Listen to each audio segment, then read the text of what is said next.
Hello, everyone.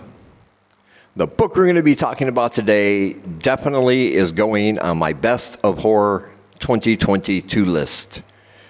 It's fantastic, it's amazing, and it's something I think every horror fan should read.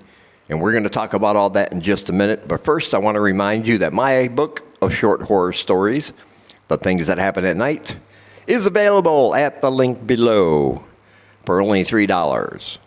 So be sure to click that link, check it out. Now let's get on with this video.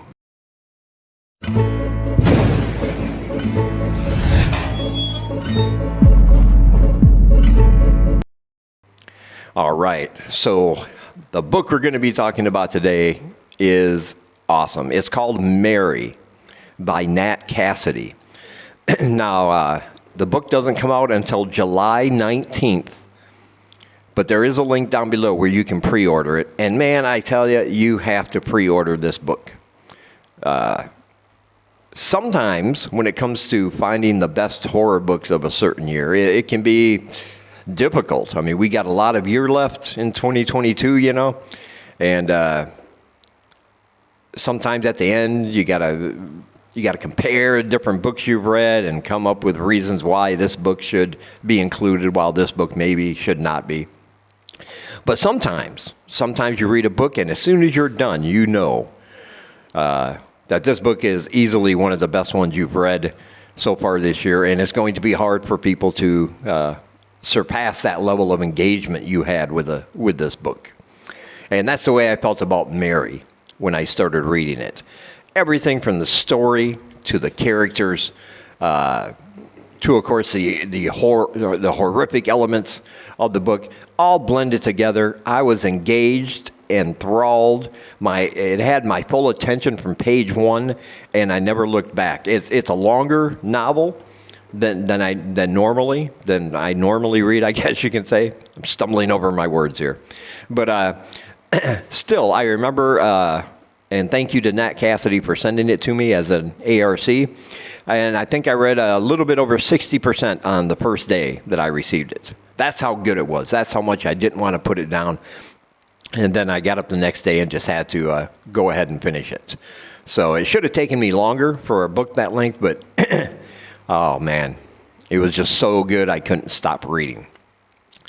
And it's got characters that are just so vibrant and so over the top and so relatable to people that you can't help but sympathize with them. You can't help but root for some, really not root for some others, even though they're interesting. They're the bad guys.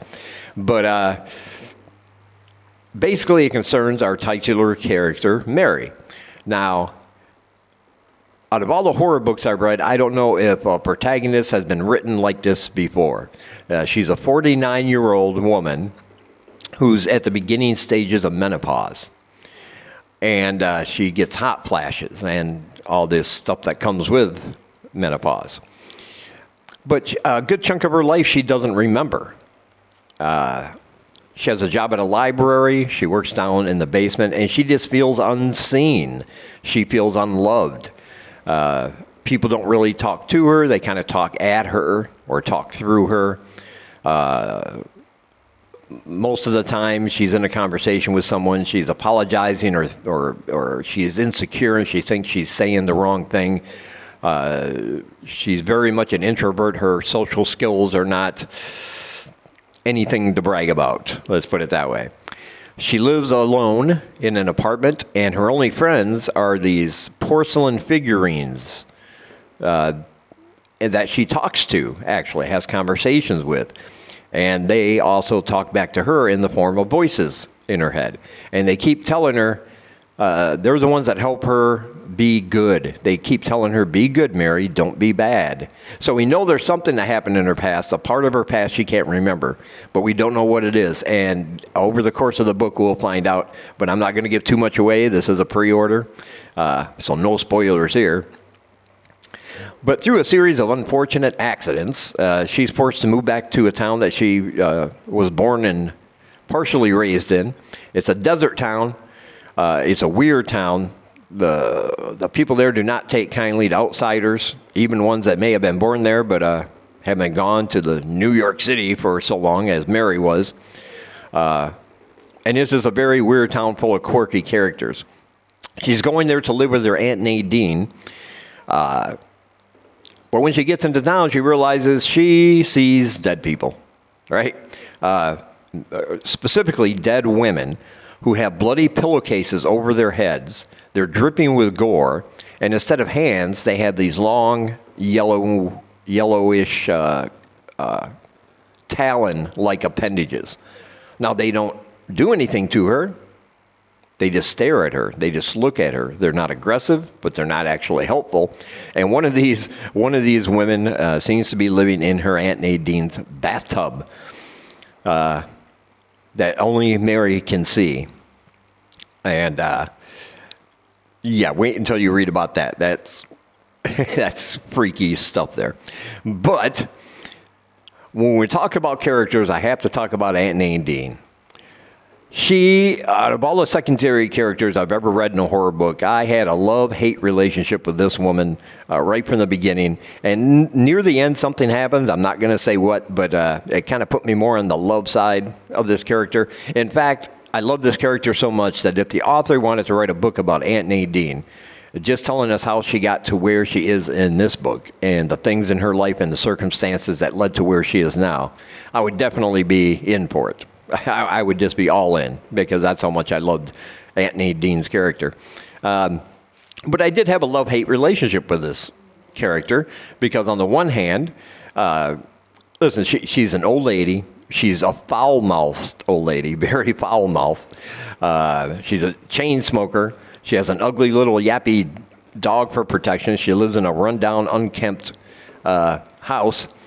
And the only thing of value she really has is a bookshelf full of books on things like conspiracy theories, psychics, UFOs, aliens, all the paranormal kind of stuff. And she's a bit of a shut-in and a bit of a paranoid.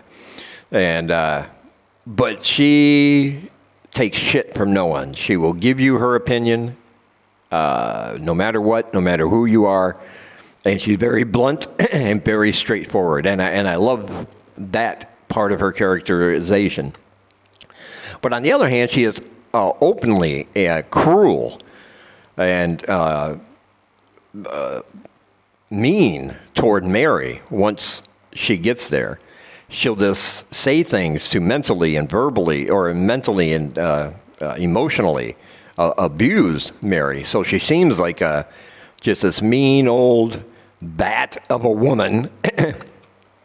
And sometimes when I was reading, I was like, man, she really needs to get her comeuppance, But like I said, then on the other hand, there are instances where you just, you appreciate all the things that make Aunt Nadine. Let's put it that way. It's the best way I can describe it. I'm not doing it justice, but you have to read the book to find out. But anyway, all of that. Underneath all of this and underneath all the bloody, horrific, and very frightening things that are going to happen to Mary, Aunt Nadine, and other people in this town as the story progresses.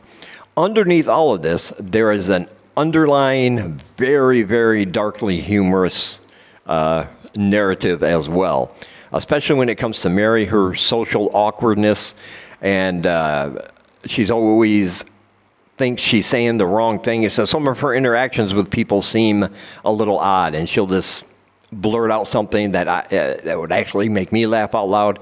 But then again, a couple paragraphs later, something horrific is happening that just makes me go, "Oh, I didn't see that coming." Yeah. And this author really does a great job. This author knows how to end a chapter because he doesn't end a chapter with everything in that chapter wrapped up nice in a nice little bow. For you to relax. He ends it in such a way where you have to keep reading because you have to find out what's going on, what just happened, what did I just read. And he is a master at that because he kept me turning the pages far, far into the night, especially on the first day I got this book. But definitely you have to pick this one up. It easily goes in my best of horror for 2022 list. And it's engaging, it's enthralling. You'll You'll just love it. You'll love it, trust me. And there is a link below to Amazon if you want to pre-order Mary, and I recommend that you do. I highly, highly recommend it. And also down below, as I said, link to my book of short horror stories, The Things That Happen at Night, for only $3. Check it out. Pick it up.